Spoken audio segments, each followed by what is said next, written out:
Xin chào các em. Hãy subscribe đăng ký kênh để theo dõi nhé. Đầu tiên chúng tôi lắp ráp máy nạo vét.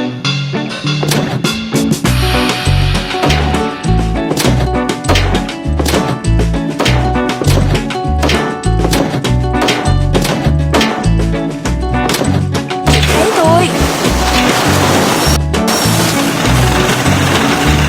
Hãy lắp ráp tàu cẩu.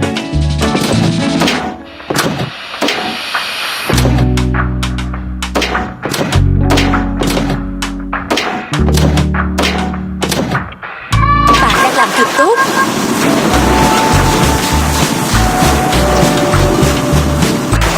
Chúng ta cần phải lắp ráp cầu trục.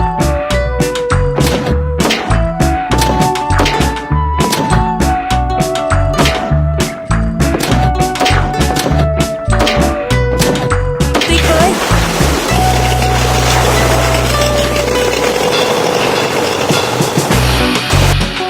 Đầu tiên chúng tôi lắp ráp tàu container.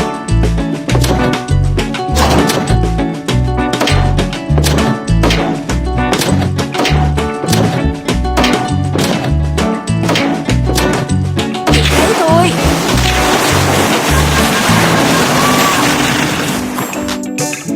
Hãy lắp ráp xà lan đỏ.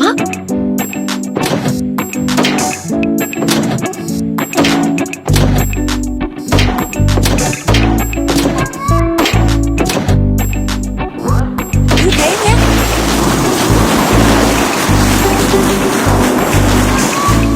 Hãy lắp ráp tàu chuyển hàng.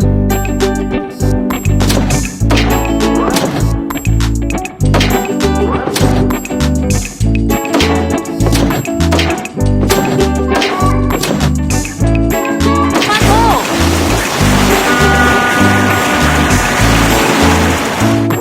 Đầu tiên chúng tôi lắp ráp xà lan vàng.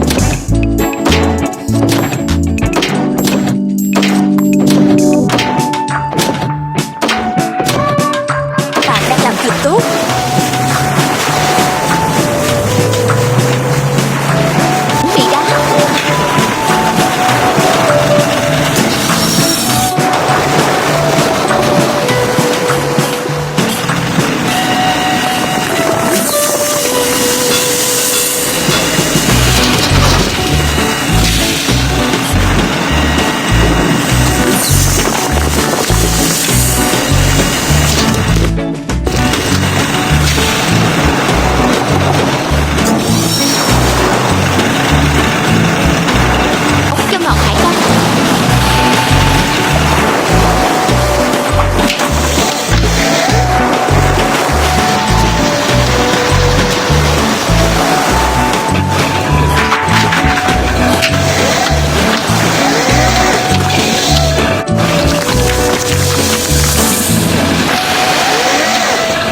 chuyển hàng.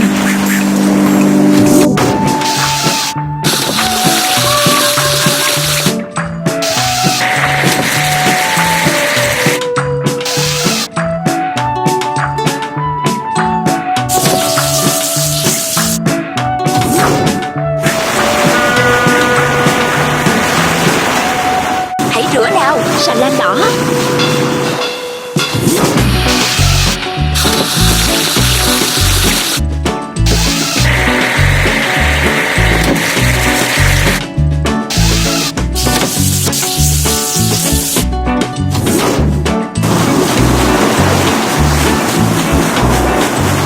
Chúng ta cần rửa tàu container.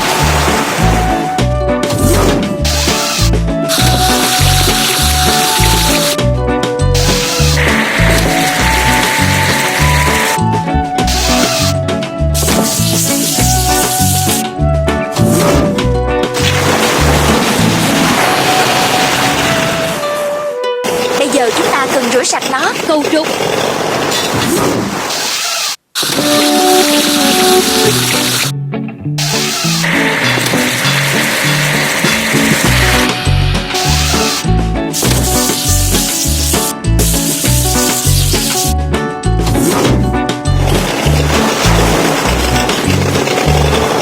Bây giờ chúng ta cần rửa sạch nó. Tàu cẩu.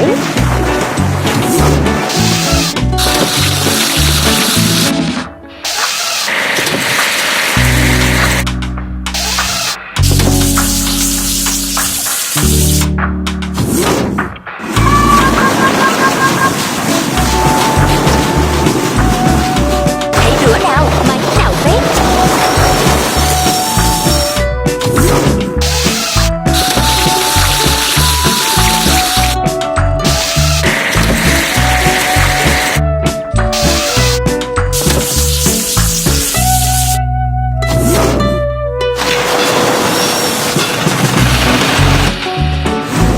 Bây giờ chúng ta cần rửa sạch nó. Xà lan vàng.